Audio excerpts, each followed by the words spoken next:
Commissioner, I just want a point of clarification and then a question about the Bay Park outfall pipe. Yeah. As I read this, funding for it is not in the budget, correct? Correct. We are seeking federal funds for that outfall pipe. I have written to to FEMA about securing additional funds. So far we have not been successful, but we're going to continue to pursue it. We think we can make an excellent case for additional federal funds and feel that we're actually entitled to additional federal funds for this project. Why was it not included in the budget? All of these, the funds for the Bay Park plant have all been federal funds and have come out of basically the appropriations that the federal government made for Sandy. And the scale of the damage at the Bay Park plant was so extensive that there's no way the state could address this individually. So we're going to continue to very aggressively pursue federal funds for the outfall. And as you know, $810 million has already been committed in federal Sandy funds for repairs at the plant. Was there any discussion about whether the infrastructure money that was set aside from the settlements could or should be used for the outfall pipe? It was not. I did not discuss the use of those funds for the outfall pipe. It may have been considered, but I honestly don't know. Okay. And I understand that you think that the state has a good case to lobby the federal government for the money. Is there anything coming back the other way telling you that it might be successful?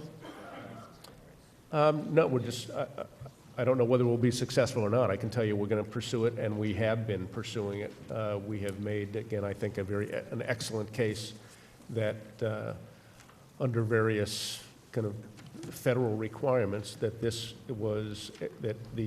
treatment system was damaged as part of Sandy, as a result of Sandy, and that the federal funds should be used to replace the treatment system, and an outfall is a superior way to treat the effluent from that plant.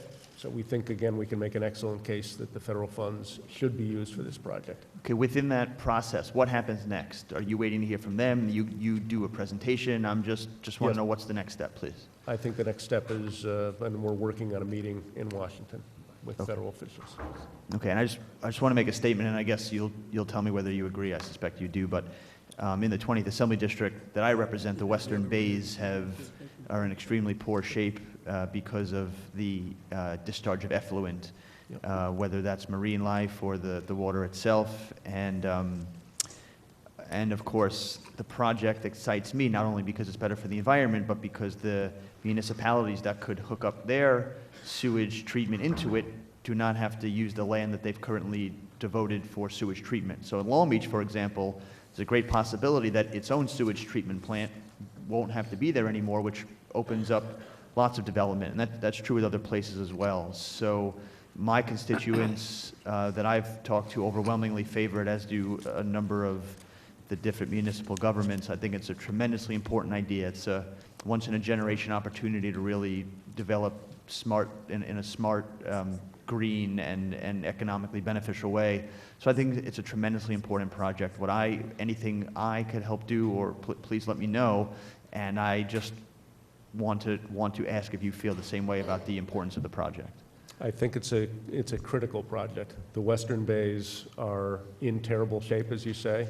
DEC actually published a white paper that documented that the damage to the marshes in the Western Bays has a direct impact and adverse impact on the resiliency of that area. The coastal marshes attenuate storm surges. They slow down wave action. They are the protective feature along the coastline, and the introduction of all that nitrogen into those bays accelerates the damage and the deterioration of those marshes. We think there is a direct and obvious connection between the two. So getting that nitrogen out of the bays is critical, and the outfall pipe, again, we think is the most cost-effective way to do that. Okay, I really appreciate that. Next quick point is about the Army Corps of Engineers plan for the Long Beach Barrier Island to build up a beach dune. Obviously, you're very familiar with the project. Can you tell me where we are with that and what DEC's role is going forward to make sure that happens expeditiously? We've been working very, very closely with the Army Corps. I think we've established a great working relationship on the FEME project, which is the abbreviated version of FIMP. That project, they have all the approvals necessary and have been moving forward with elements of it. We still have a lot. The DEC's role is that we are the state sponsor, and we're a cooperating agency. We have to ensure that the real estate that's necessary to do that project is secured in advance, and we're actively working on that. We started the parts of the project where either the state or county owned the real estate, so we could move those sections ahead more quickly. But we're doing everything we possibly can to keep that project on track. Okay, I think that's great. And you know, every hurricane season we move into where the beach looks just like it did the day before Sandy is a unfortunate day, Yep. and we remain vulnerable. So I appreciate your commitment to that project, and thanks for answering those questions.